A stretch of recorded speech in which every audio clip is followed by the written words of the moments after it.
అందరికీ నమస్కారం అండి. తెలుగు స్టోరీ బుక్ ఛానల్కి స్వాగతం. ఈరోజు నేను మీకు వినిపించబోతున్న కథ కొడుకింట్లో తాము కేవలం పని మనుషులమే అని, తల్లి తండ్రిగా తమకు ఎంతమాత్రం గౌరవం కానీ స్వాతంత్రం కానీ లేదని తెలుసుకున్న ఆ దంపతులు తమ జీవితంలో నేర్చుకున్న పాఠం ఏమిటి అనేది ఈ కథ ద్వారా మనం విందామండి. కథ పేరు కాలచక్రం. రచించిన వారు డాక్టర్ కాంచనపల్లి గారు. మరైతే ఈ కథను ఎక్కడా స్కిప్ చేయకుండా చివరి వరకు వినండి. నచ్చితే లైక్ చేయండి. కొత్తగా మన ఛానల్ని చూస్తున్నట్లయితే కనుక సబ్స్క్రైబ్ చేసుకోవడం అస్సలు మర్చిపోవద్దు. మరిక కథలోకి వెళ్ళిపోదామా? సాయం సంధ్యా సమయం. సుమారు 6-7 గంటల ప్రాంతం. ఏప్రిల్ మాసంలో చల్లగాలులు ఆహ్లాదంగా శరీరానికి తాకుతున్నాయి. ప్రకాష్ అమెరికాలో లాస్ ఏంజల్స్లోని Orange County Lake Forest road పైన నడుస్తున్నాడు. బయట వాతావరణం చల్లగా ప్రశాంతంగా ఉన్నప్పటికీ ప్రకాష్ మనసు గందరగోళంగా ఉంది. ప్రకాష్ కొడుకు కోడలు అమెరికాలో ఉంటారు. కొడుకు వేణు యునైటెడ్ హెల్త్ గ్రూప్లో చీఫ్ టెక్నాలజీ ఆఫీసర్గా చేస్తాడు. కోడలు కూడా అదే కంపెనీలో చీఫ్ ఆపరేటింగ్ ఆఫీసర్. ఇటీవలే ప్రకాష్కి మనవరాలు పుట్టింది. మనవరాలి కోసమే హైదరాబాదులో తాను చేస్తున్న ఉద్యోగానికి హాఫ్ పే లీవ్ పెట్టొచ్చాడు. నిజానికి తనకంత తొందరగా సెలవు దొరకలేదు. కానీ కొడుకు రావాల్సిందే అని బలవంతం చేయడం వల్ల ఎలాగో కమిషనర్ దగ్గర పర్మిషన్ తీసుకొని సెలవు గ్రాంట్ చేయించుకున్నాడు. భార్య ఉమతో సహా అమెరికా వచ్చాడు. అంతా బాగానే ఉంది. కానీ మనసులో ఏదో తెలియని ఆవేదన, బాధ కలగసాగింది. ఆర్థికంగా ఎలాంటి సమస్యలు లేవు. తన భార్య కూడా ఉద్యోగే. ఇక్కడ కొడుకు కోడలు బాగా సెటిల్ అయ్యారు. ప్రకాష్ మనసు వ్యాకుల పడుతోంది. తనకు ఎందుకు ఇట్లా జరుగుతోంది? ప్రతి తండ్రికి ఇలాగే జరుగుతుందా? ఇది అందరు తల్లిదండ్రుల ఆవేదన. ప్రకాష్ మనసు భారమవుతోంది. లేక్ ఫారెస్ట్ రోడ్డు చాలా ఎత్తు మీద ఉన్నట్టుంటుంది. రోడ్డుపై నుండి వెళితే తమ అపార్ట్మెంట్ కనిపిస్తుంది. బాల్కనీలో ఉమ నిలబడి ఇటే చూస్తుంది. ఒడిలో మనవరాలు కేరింతలు కొడుతుంది. అటే చూస్తూ నడుస్తున్న ప్రకాష్ కను కొలకుల్లో నీరు నిలిచింది. కొనగోటితో చిమ్ముకుంటూ నడుస్తున్నాడు. నడుస్తూ ఆలోచిస్తున్నాడు. ప్రకాష్ కొడుకు ఇంజనీరింగ్ కంప్యూటర్స్ పూర్తి చేసుకున్నాడు. క్యాంపస్ సెలక్షన్స్ జరిగాయి. బెంగుళూరులో ఉద్యోగం వచ్చింది. కానీ ఇండియాలో ఉద్యోగం ప్రకాష్కి ఏమీ ఇష్టం అనిపించలేదు. పోనీ అండి, ఇండియాలో ఉండడమే మేలు. మనము వాడు కలిసి ఉండొచ్చు. మనకున్నది ఒక్కడే కదా అంది భార్య ఉమ. లేదు, వాడు అమెరికా వెళ్లాల్సిందే. మరో యూనివర్సిటీలో అప్లై చేయమందాం. నేను హైదరాబాదులో ఉద్యోగం, వాడు బెంగుళూరులో ఉద్యోగం. ఏం బాగుంటుంది? కొడుకు తండ్రిని మించి ఒక్కడుగైనా వెయ్యాలి కదా. ప్రకాష్ ఆవేశంగా అన్నాడు. ఉమ నిట్టూర్చింది. ఇంతకీ వాడేమంటున్నాడు అడిగింది. నాన్న చెప్పిందే కరెక్ట్, లోపలికి వస్తూ అన్నాడు వేణు. ఉమ సంభాషణ పొడిగించలేదు. ప్రకాష్కు తన అన్నదమ్ముల కొడుకులతో మహాపోటీ. వాళ్ళంతా అమెరికా వెళ్ళిపోయారు. చివరికి వాళ్ళ అమ్మాయిలు కూడా వెళ్ళారు. లోపలికి వచ్చి కిచెన్ దగ్గర కూర్చున్న కొడుక్కి టీ ఇస్తూ అడిగింది ఉమ. మరి ఉద్యోగంలో చేరవా? లేదమ్మా, ఉద్యోగంలో చేరితే వెళ్ళలేను కదా. వీసా కోసం మళ్ళీ ట్రై చేస్తాను. ఈసారి వీసా వస్తుందిలే, ప్రకాష్ ఆత్మవిశ్వాసంతో అన్నాడు. అన్నట్టుగానే వేణుకి రెండోసారి వీసా వచ్చింది. ప్రకాష్ అన్నదమ్ములందరినీ పిలిచి పార్టీ ఇచ్చాడు. అందరూ ప్రకాష్ని వేణుని అభినందించారు. కొందరు ఈర్షపడ్డారు. అది గమనించి ప్రకాష్ సంతోషపడ్డాడు. అది తన విజయం అనుకున్నాడు. వేణు అమెరికా వెళ్ళిపోయాడు. ఎంఎస్ పూర్తి చేసి ఉద్యోగంలో చేరిపోయాడు. అక్కడే తనలాగే అమెరికా వచ్చిన తెలుగు అమ్మాయి సుమలత పరిచయమైంది. ప్రేమైంది. ప్రేమ పెళ్ళయింది. ఆ వైపు పెద్దలు ఈ వైపు పెద్దలు అంగీకరించారు, హర్షించారు. తర్వాత వేణు సుమలతలకు ఒక కూతురు పుట్టింది. అనివార్యంగా ఉమా, ప్రకాష్ అమెరికా రావాల్సి వచ్చింది. అక్కడ మొదలైంది అసలు కథ.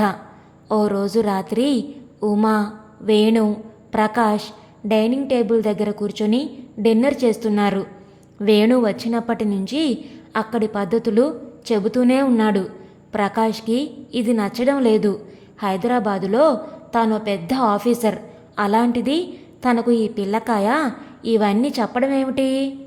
భోంచేస్తూ ఉండగా ఫోన్ వచ్చింది. వేణు భోంచేయడం ఆపి ఫోన్ మాట్లాడుతున్నాడు. పైపైన తేలిపోయే ఆంగ్ల పదాలతో గొంతులో ఒక రకమైన వైబ్రేషన్ తెస్తూ వేణు మాట్లాడుతూ ఉంటే ప్రకాష్కు ముచ్చటేసింది. చిన్నప్పుడు కాన్వెంట్కి వెళుతూ భయపడ్డవాడేనా వీడు? తను వేలు పట్టుకొని తీసుకెళ్లిన వాడేనా వీడు? తాను కారు డ్రైవ్ చేస్తున్నప్పుడు కేరింతలు కొట్టినవాడేనా వీడు? తను దగ్గర కూర్చోపెట్టుకొని ఇంగ్లీష్ ఉచ్చారణ నేర్పించేవాడు. తన కొడుకు తనలాగా ఇంగ్లీష్ మాట్లాడాలని తనకెంత ఉబలాటముండేది. ఏంటి డాడ్, తినండి, ఇదిగో సాలమన్ ఫిష్ బాగుంటుంది, వేసుకోండి. కొడుకు మాటలతో ఈ లోకంలోకి వచ్చాడు ప్రకాష్. నువ్వు మాట్లాడుతూ ఉంటే చూసి మీ డాడ్ ఎక్కడికో వెళ్ళిపోయారు, ఉమా అంది. అవును మరి, నేను ఇంగ్లీష్ నేర్పితే అలా అలా నేర్చుకున్నవాడు ఇప్పుడు ఇలా మాట్లాడుతూ ఉంటే, మురిపంగా అన్నాడు ప్రకాష్. వేణు కనుబొమ్మలు ముడుచుకున్నాయి. మీరు ఇంగ్లీష్ నేర్పడం ఏమి డాడ్? అసలు మీరు మాట్లాడేది ఓ ఇంగ్లీషేనా? చాలు గాని తినండి తినండి. వేణు మాటలకు కంగు తిన్నాడు ప్రకాష్. ఉమ మొహం కూడా మ్లానమైంది. ప్రకాష్ చెయ్యి కడిగేసుకున్నాడు. వేణుకి మరో కాలొచ్చింది. ఇదేమీ గమనించకుండా వేణు మాట్లాడేస్తున్నాడు. ఆకుకూరల్ని సోఫాలో కూర్చొని తుంచుతోంది ఉమ. ఆమెకు ఇండియా నుండి ఫోన్ వచ్చింది. తన పుట్టింటి నుండి కాల్ రావడంతో ఆమె మొహం వికసించింది. ఆకుకూరల మాట మర్చిపోయి బాల్కనీలోకి వచ్చింది. అమ్మా చెప్పు అంటూ. సంభాషణ పావుగంట కొనసాగాక వెనక్కొచ్చింది. సుమలత బెడ్రూంలో నుంచి హాల్లోకొచ్చి 2 చేతులు నడుం కానించి నిలబడింది. కోపము, అసహనము కలగలిపి కనిపిస్తున్నాయి ఆమె మొహంలో. అత్తయ్య, కూరలు అలా సోఫాలో పెట్టొద్దని ఎన్నిసార్లు చెప్పాను? స్కూల్లో పిల్లవాణ్ణి టీచర్ అడిగినట్టు అడిగింది సుమలత. తీస్తూనే ఉన్నా కదా, ఫోన్ వస్తే వెళ్ళాను చెప్పింది ఉమా. మీరొచ్చినప్పటి నుండి ఎన్నిసార్లు చెప్పాను? మీరు మారరు కదా, కొన్ని రోజులైనా మీ ఇండియా పద్ధతులు కాస్త మర్చిపోండి. మర్చిపోతున్నాను కదమ్మా, చిన్న విషయానికి ఇంతలా చెబుతావే? ఇంకా నన్నే అంటున్నారా? మీకు తెలియదు, చెబితే వినిపించుకోరు, పైగా ఆర్గ్యుమెంట్. విసవిసా లోపలికెళ్ళింది సుమలత. ఉమా ఆకుకూర తీసుకొని మళ్ళీ తుంచసాగింది. మరో రోజు సుమలత ఆఫీసు నుంచి వచ్చేసరికి పాప ఏడుస్తుంది. ఉమ ఎంత ఊరడించినా ఆగడం లేదు. ఏమైంది? వస్తూనే మొహం చిట్లించి అడిగింది సుమలత. ఏమో ఏడుస్తోంది. సుమలత గబగబా వచ్చి ఉమ చేతుల నుండి పాపం తీసుకుంది. 5 నిమిషాలకి పాప ఏడు పాపింది.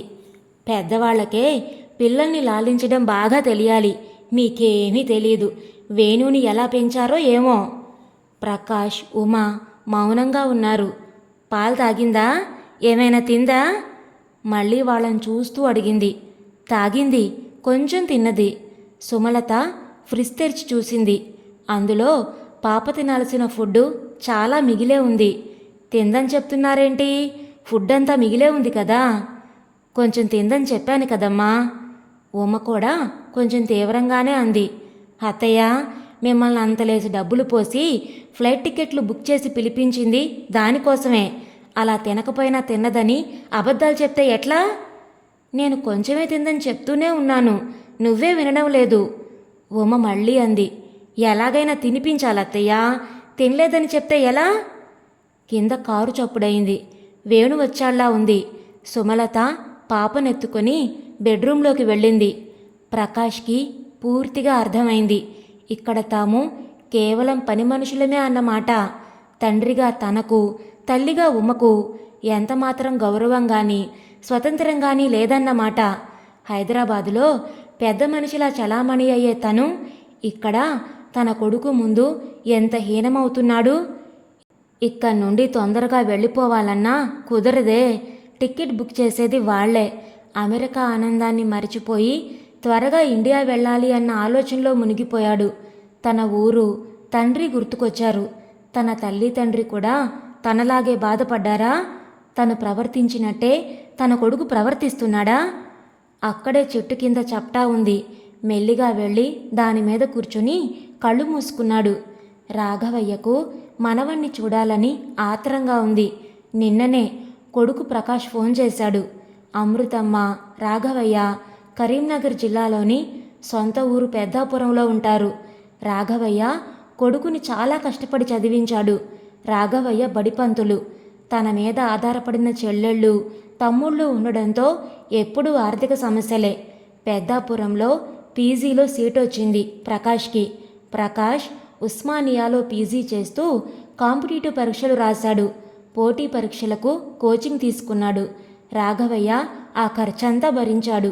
తన బంధువర్గంలో కొడుకుని ఉన్నతంగా చూడాలన్నది రాఘవయ్య కోరిక కూడా.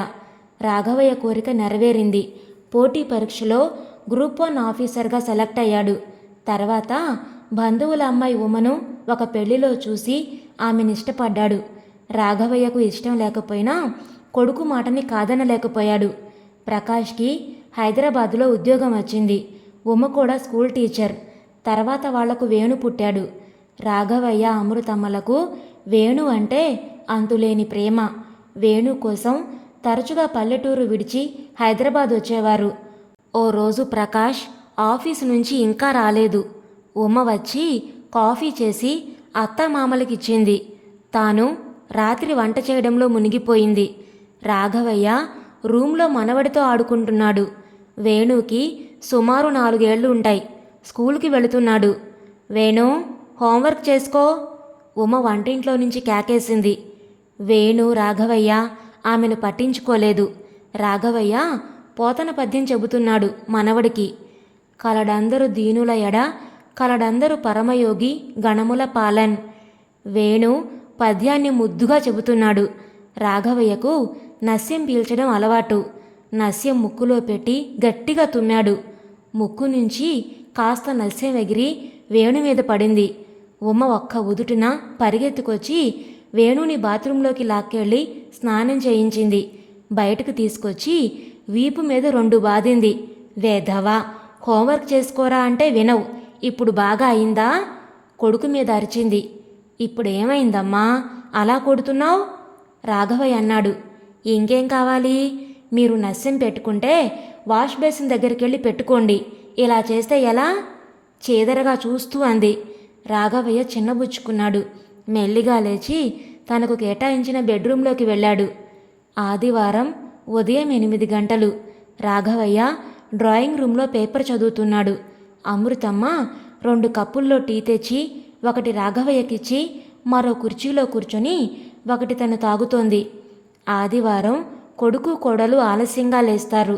రాఘవయ్య, అమృతమ్మలు మాత్రం అలవాటుగా 6ంటికే లేచారు. టీవీ కార్యక్రమాలు, ప్రవచనాలు అయ్యాక రెండోసారి టీ తాగుతున్నారు. ప్రకాష్ లేచి బయటకొచ్చాడు. సోఫాలో కూర్చొని పేపర్ తిరిగేస్తున్నాడు. టీ తాగుతావా ప్రకాష్? అడిగింది అమృతమ్మ. నేనింకా బ్రష్ చేసుకోలేదు, ఉమ లేచి పెడుతుందిలే అన్నాడు ప్రకాష్. అమృతమ్మ మళ్ళీ అంది. లేచి వెళ్ళి మొహం కడుక్కో, టీ ఎక్కువే పెట్టాను, నీకు ఇస్తాను. ప్రకాష్ కాస్త విసుగ్గా అన్నాడు. అమ్మా, నువ్వు చేసిన టీ నాకు నచ్చదు, ఉమ పెడుతుందిలే. అమృతమ్మ మనసు చివుక్కుమంది. మౌనంగా ఉండిపోయింది. తర్వాత ఉమ లేచి టీ పెట్టింది. ప్రకాష్ బ్రష్ చేసుకొని వచ్చాడు. ఉమ చేసిన టీ తాగుతూ రాఘవయ్యతో, సాయంత్రం మా ఫ్రెండ్స్ వస్తున్నారు అన్నాడు. ఓ, నేను బయటికెళ్ళి మటను, చికెన్ లాంటివేమైనా తేనా? రాఘవయ్య ఉత్సాహంగా అన్నాడు. నేను వండి పెడతాను, మీరు వెళ్ళి తీసుకురండి. అమృతమ్మ అంది. అవన్నీ నేను చూసుకుంటాను, వంట సంగతి ఉమ చూసుకుంటుంది. మీరు మా ఫ్రెండ్స్తో సాధ్యమైనంత తక్కువ మాట్లాడండి నాన్న. మీ భారత భాగవతాలన్నీ వాళ్ళకి చెప్పకండి. నువ్వు కూడా నీ పాకశాస్త్ర ప్రావీణ్యం గురించి, మన ఊరు గురించి సోది చెప్పకమ్మా. ఇద్దరూ మరింత చిన్నబుచ్చుకున్నారు. అసలు మీరు మీ బెడ్రూమ్లోనే ఉండండి. తప్పనిసరైతే నేనే మిమ్మల్ని వాళ్ళకి పరిచయం చేస్తాను. ఓ చిరునవ్వు నవ్వండి చాలు అన్నాడు. రాఘవయ్య లేచి వరండాలోకి వెళ్ళాడు. అమృతమ్మ లోపలికి వెళ్ళిపోయింది. తెల్లవారి ఇద్దరూ ఊరికి వెళ్ళడానికి తయారయ్యారు. అదేమిటి వెళ్ళిపోతున్నారు?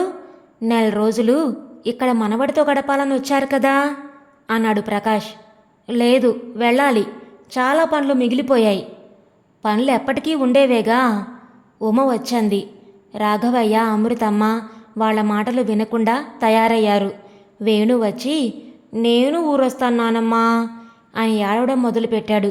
అమృతమ్మ వేణుని దగ్గరికి తీసుకొని, మళ్ళీ వస్తాగా అంటూ బుజ్జగించింది.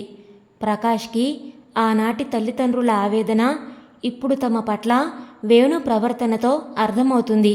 అప్పుడంటే తన అమ్మకు నాన్నకు మనసు నొచ్చుకున్నా, కోపం వచ్చినా వెంటనే వెళ్ళి బస్ ఎక్కేసేవారు. ఇప్పుడు అలా కాదే. ఫ్లైట్ బుకింగ్ డేట్ వరకైనా ఆగాల్సిందే కదా. భారతీయ కుటుంబ వ్యవస్థలో పేద కుటుంబాలలో తిండి పెట్టని సంతానము, మధ్యతరగతి కుటుంబాలలో సూటిపోటి మాటలతో నిర్లక్ష్య ధోరణి, ధనిక కుటుంబాలలో ఏకాకులను చేస్తూ తల్లిదండ్రులను ఎంత బాధకు గురిచేస్తున్నారో. ఇది వ్యక్తుల లోపమా, కుటుంబ వ్యవస్థల లోపమా? ఈ నిర్లక్ష్యానికి, అగౌరవానికి ప్రతిఫలమే పొట్టగొడుగుల్లా పుట్టుకొస్తున్న వృద్ధాశ్రమాలు. నిట్టూరుస్తూ అనుకున్నాడు ప్రకాష్. ఇదండి ఈరోజు కథ. ఈ కథను గురించిన మీ విలువైన అభిప్రాయాలను కామెంట్స్లో తప్పకుండా తెలియచేయండి. ఇంత మంచి కథను మనకు అందించిన డాక్టర్ కాంచనపల్లి గారికి మనందరి తరపు నుంచి ధన్యవాదాలు తెలియచేసుకుంటున్నానండి. మరి ఈ కథ మీకు నచ్చిందా? నచ్చితే లైక్ చేయండి, షేర్ చేయండి. అలాగే కొత్తగా మన ఛానల్ని చూస్తున్నట్లయితే కనుక సబ్స్క్రైబ్ చేసుకోవడం ద్వారా ఇలాంటి మరెన్నో మంచి మంచి కథలను మన ఛానల్ ద్వారా వినవచ్చు. మళ్ళీ రేపు మరొక మంచి కథతో మీ ముందుకు వస్తాను. అంతవరకు ఉంటానండి.